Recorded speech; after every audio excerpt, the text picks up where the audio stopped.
maintenance for bunnies is a topic that is very important for their overall health and well-being.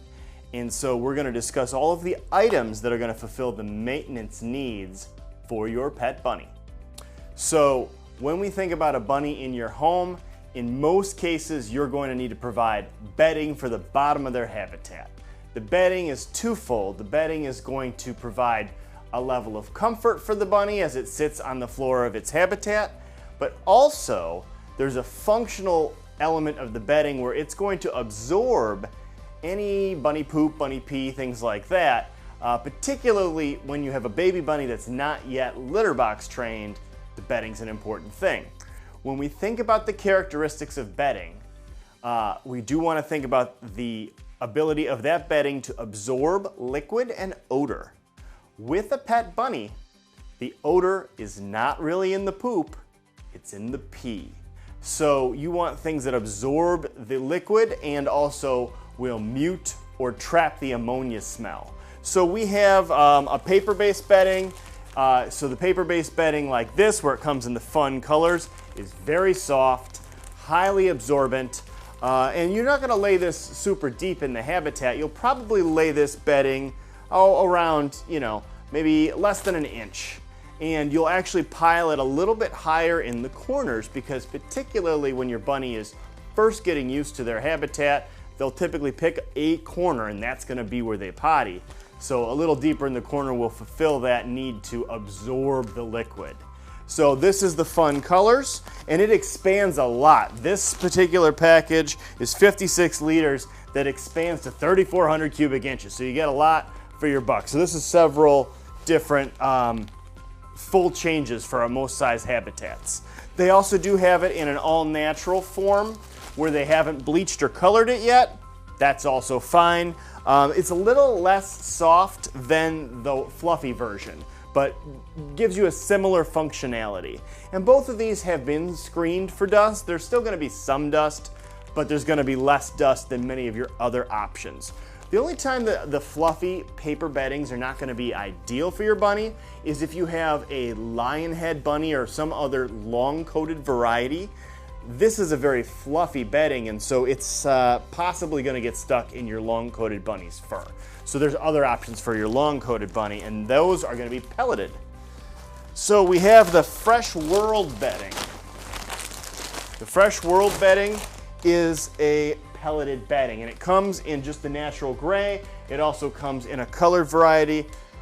This is going to be a little bit better if you have a long-coated bunny because it's less likely to get trapped in that bunny's fur. And so with both types of paper bedding, you're probably doing a complete change of that bedding once a week.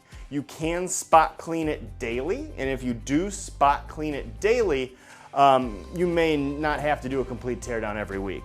But this is specifically for trapping the liquids. We do also carry a full hard pellet. It's called Back to Nature. You can see on the package what it looks like. You've got your full, it looks like gray rabbit food almost. It's little gray pellets. So this is very, very low dust. It's also not very soft though. So this is not always going to be that useful for your main bedding.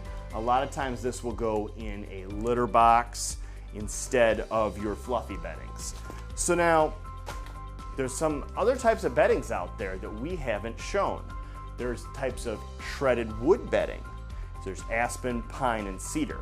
So we do carry aspen and pine at Petland Racine. However, we do not recommend either of those things because they do not very effectively absorb odors and they're much dustier.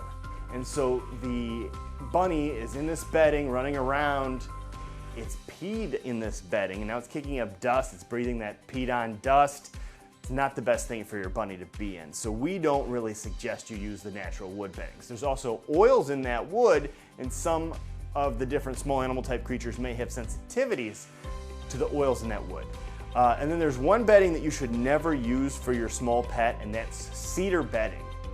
Cedar is actually potentially toxic to bunnies and other small animals.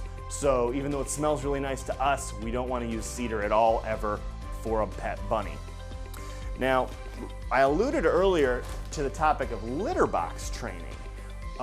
Bunnies can and will train in a litter box, and as I mentioned, bunnies will often go into a corner of the cage to potty initially. So they have several types of corner-shaped litter boxes. I just grabbed one example here.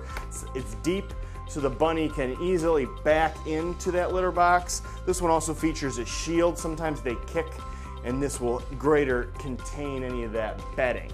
So you can definitely use your back to nature litter in that litter box. We also have critter litter.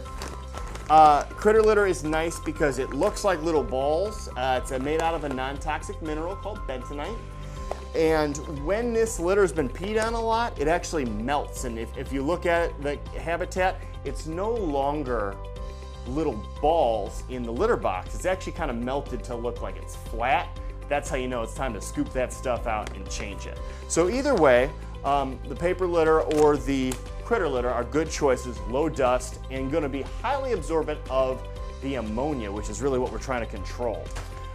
If your bunny is actually using the litter pan, you might not actually have to clean the bedding in your main habitat very often at all, possibly as seldom as every 3 weeks, because the majority of the pee and the waste is going in the litter box and not all over the rest of the habitat.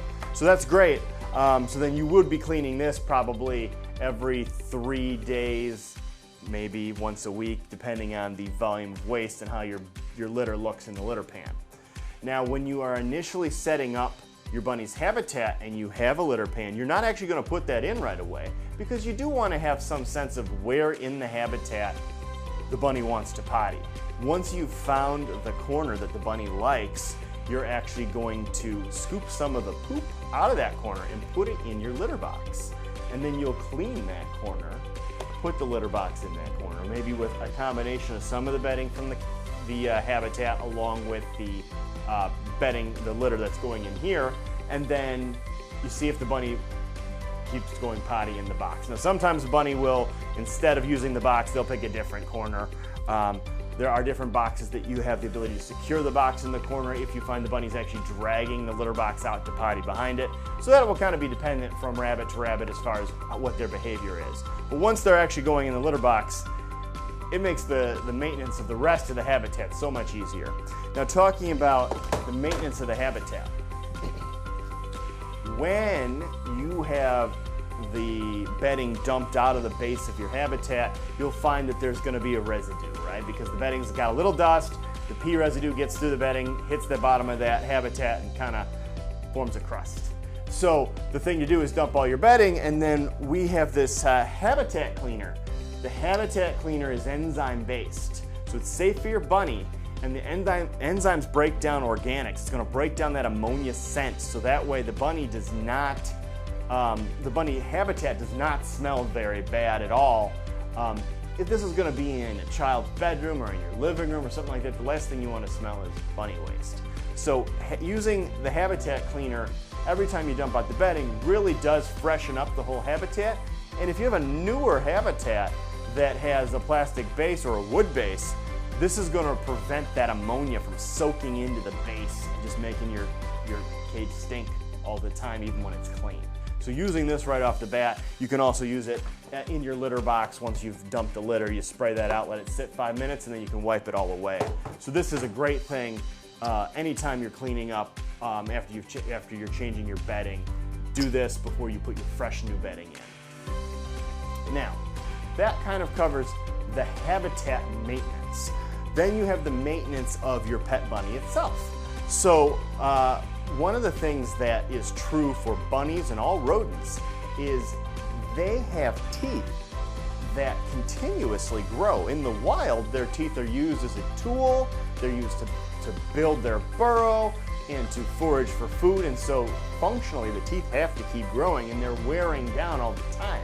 In captivity, we're providing most of your bunny's needs, so you need to provide something that's going to help with that wear of the teeth. So the simplest way to do it is to provide various forms of wood for the bunny to chew on. So one of the things that's really simple and nice is a kebab. So the kebab will hang from the side of your habitat, or if you have a play yard for your bunny. It can hang from the side of your play yard. There's other things that you can attach it to in the habitat as well. The wood will get chewed off. And then they make replacements that have a hole drilled in it already, so you can just slide new wood right on there.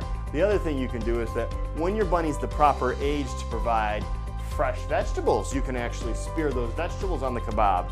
And that's just a cleaner way to dispense them versus throwing them in a dish where they might get dragged all over the habitat and then they're trampled and then the bunny doesn't eat them.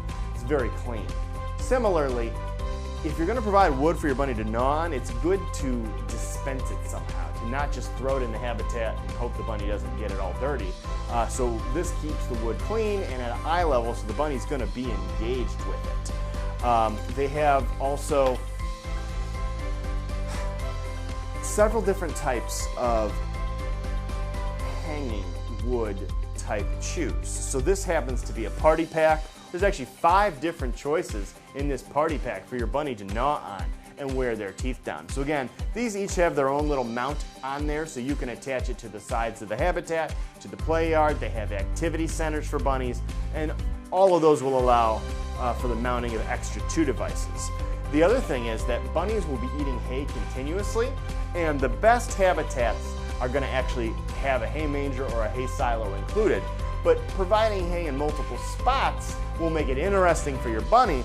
So they have the apple stick hay feeder.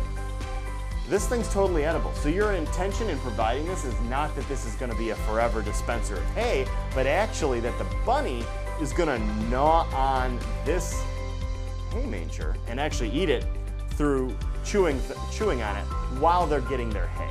So not a forever thing, but another way to help wear those teeth down. So, and there's more options than this. These are just some examples of some of the wood to gnaw on. Then the rest of the maintenance for your bunny, you think about grooming.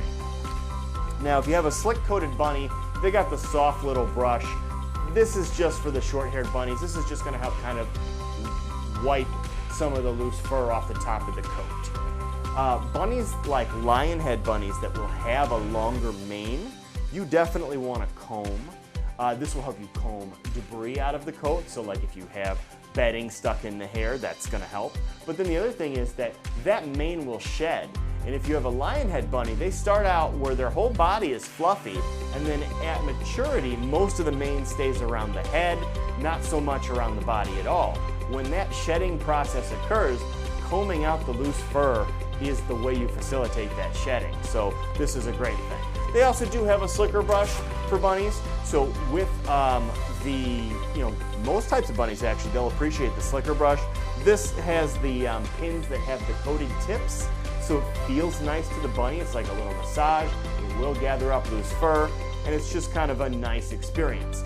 With the maintenance things for the pet, where you are actually doing maintenance on your pet bunny, it is important to get your bunny familiar with that maintenance fairly soon after taking it home. Maybe after the first week or two of adjusting it home, you want to begin the brushing process with your bunny to get it familiar and comfortable with the grooming.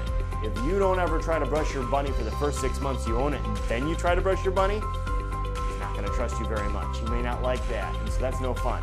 So this is a really helpful thing to start out with. Whichever grooming accessory makes the most sense for the rabbit coat type that you have, you want to start that out after having them for a couple weeks.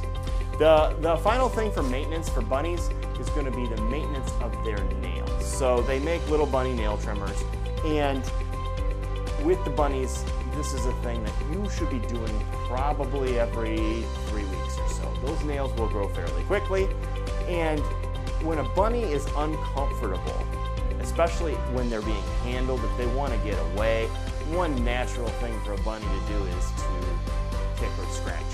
And so particularly if children are holding the bunny, if the bunny's got really sharp nails, that makes it far less fun to interact with. And we don't want the bunny to get dropped if its nails get onto a child's arm or anything like that. So certainly keeping the nails maintained is important.